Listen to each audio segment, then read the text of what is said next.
আমি আমি মোহাম্মদ কাজীউদ্দিন। আমি এই আমাদের এই মসজিদের সভাপতি, জামে মসজিদের সভাপতি। এবং আমাদের সাথে এখানে আসলে কিন্তু মুসল্লিরা মুসল্লিরা সকাল থেকে ছিল, বর্তমানেও আছে। এখানে মূল বিষয়টা হলো আমাদের আসলে কিন্তু এখানে এই মসজিদের পাশে আমরা দুটা প্রস্রাবখানা, কয়েকটা প্রস্রাবখানা ছিল, তো ওগুলা কিন্তু ফোর লাইন করতে যায়, ওগুলা ভেঙে ফেলছে।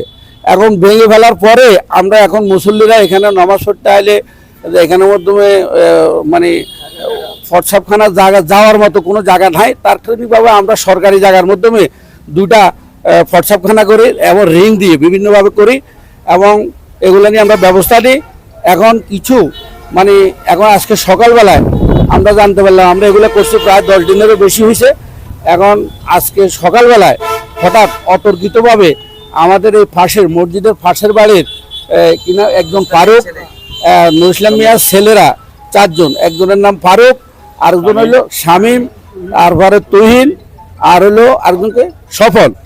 এই সারু ভাই ফজর নামাজের পরে লোকজন নামাজ পড়ে যাওয়ার পরে অতর্কিতভাবে আমাদের এই ওয়াশরুম এবং প্রস্রাবখানাগুলা সমস্ত ভেঙে ফেলে এবং দা শ্রেণী নিয়ে আমাদের বিভিন্ন লোকরে দুই একটা লোক যখন বাধা দিয়েছে, ভোরবেলা কেউ ছিল না, আমাদের সহসভাপতি এবং আমাদের ওই কোষাধ্যক্ষ এবং এরা যখন একটু বাধা দিয়েছে যে এগুলা কেন ভাঙেন, এগুলা তো আমাদের মসজিদের মুসল্লিরা আসলে এখানের মাধ্যমে প্রস্রাব করতে হয় বা জরুরি স্বার্থ হয়, তাৎক্ষণিকভাবে আমাদের এদেরকেও মারধর করে এবং দা শ্রেণী নিয়ে তারা হামলা করে।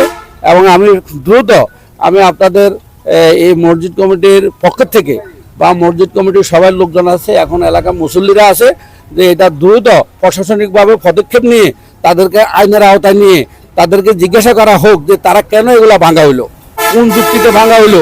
যে সরকারি সরকারি আগে দাঁড়া ছিল খাল ছিল, পানি নিষ্কাশনের জায়গা। হ্যাঁ হ্যাঁ হ্যাঁ, জি জি। এখন আমরা চাচ্ছি যে দ্রুত এটার প্রতিকার, যে আমাদের যে মসজিদের যে ফর্সাগুনা ভেঙে থাকার কারণে এখন আমাদের কালকে জুমার দিন এবং আজকে এখন আমাদের এই মুসল্লিরা প্রস্রাব করার এবং এই জরুরি সারার দেওয়ার মতো আমাদের কোনো ব্যবস্থা নাই। তারা বলছে ওদের তাদের নিজের জায়গা, দলিলি জায়গা, ওরা বলছে ওদের দলিলি জায়গা। তবে আমরা চ্যালেঞ্জ করে বলছি যদি ওদের দলিলি জায়গা হয়ে থাকে তাহলে আমরা এটা দরকার হলে আমাদের শাস্তি আমরা ভোগ করবো। যদি এটা সরকারি জায়গা হয়ে থাকে তাহলে তারা কি করবে এটা নিয়ে তাদের সাথে কথা হয়েছে। এখন আমি প্রশাসনিকভাবে আমরা তাদের হস্তক্ষেপ কামনা করি এবং দ্রুত ব্যবস্থা নিয়ে যে মসজিদের এবং ধর্মীয় প্রতিষ্ঠানের সম্মান রক্ষা করার জন্য আমি প্রশাসনিক প্রতি দ্রুত আবেদন করতেছি। এই বলে আমি আমার আলোচনা শেষ করছি। আপনারা কি সবাইকে মুসল্লি? আপনারা কি চাচ্ছেন? আমরা সুস্থ বিচার চাচ্ছি, এদের সুস্থ বিচার চাচ্ছি। ঘটনা হয়েছে কি, এইটা করা হয়েছে গত 10 হইতে 12 দিন। হ্যাঁ, এটা এই প্রস্তাবখানাগুলো ছিল আরো দক্ষিণে, যখন ফোর লাইন হইতেছে তখন ভাঙ্গে ফেলাইছে, ভাঙ্গে ফেলার পরে রোড করতেছে। এখন রোড করার পরে এখন যখন আঙ্গু প্রস্তাবখানা নাই, মানুষ একটা বাস দাঁড়াইলে মুসল্লি প্রস্তাব করতে পারে না, অজু করবো কেমনে, প্রস্তাবের ব্যাগ অজু করবো কেমনে, নামাজ তো হইতো না। তৎক্ষণিক আমরা ব্যবস্থা নিচ্ছি যে এখানে সরকারি জায়গা, সিএমবির জায়গা, আমরা 2টা ওয়াশরুম করি এখানে, যাতে মানুষে প্রস্তাব করতে পারে।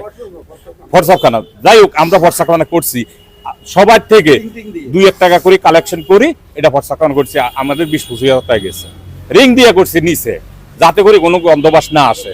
এবং আমরা এটার পদক্ষেপ নিচ্ছি যে মেডিসিন আনি রাখছি, যাতে করে কোনো গন্ধবাস যেন না আসে, যাতে করে আমার মসজিদ নজদিকে, দোকানপাট নজদিকে, এখান থেকে রাস্তা চলাচল। এই জন্য কিন্তু তারা আমাদেরকে কিছু বলে নাই, জিগায় নাই, মসজিদ কমিটির কিছু জানায় নাই।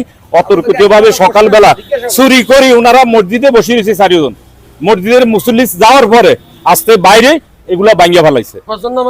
ফজর নামাজের পরে আমার কে জানি ফোন দিছে, আমি দেখি যে 4 জন এই দোকানে লাঠি সোটা নিয়ে বসে রয়েছে। আমি আর কথা বলি নাই, একলা। আচ্ছা যাক, যখন 2-4 জন লোক একসাথে হয়েছে তখন আমরা জিজ্ঞেসি যে আপনারা একটা কথা শুনেন, কেন এগুলা ভাঙলেন, কি জন্য ভাঙলেন? এরা কথা বলবো না, আপনারা কে, আপনাদেরকে চিনি না। এই তখন হাতাহাতি শুরু, আর ওই আমাদের উপরে হামলা করছে। এই মুরব্বী আছে,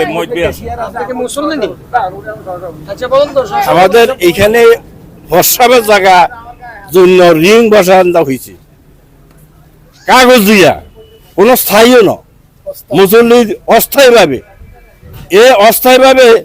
এই রিংগুলো নষ্ট করি ভাঙি হেলাইছি। মুসল্লি যখন কথা বলছে তখন তাদের গায়ে হাত দিয়েছি এবং এইটার প্রতিকার আমরা চাইছি।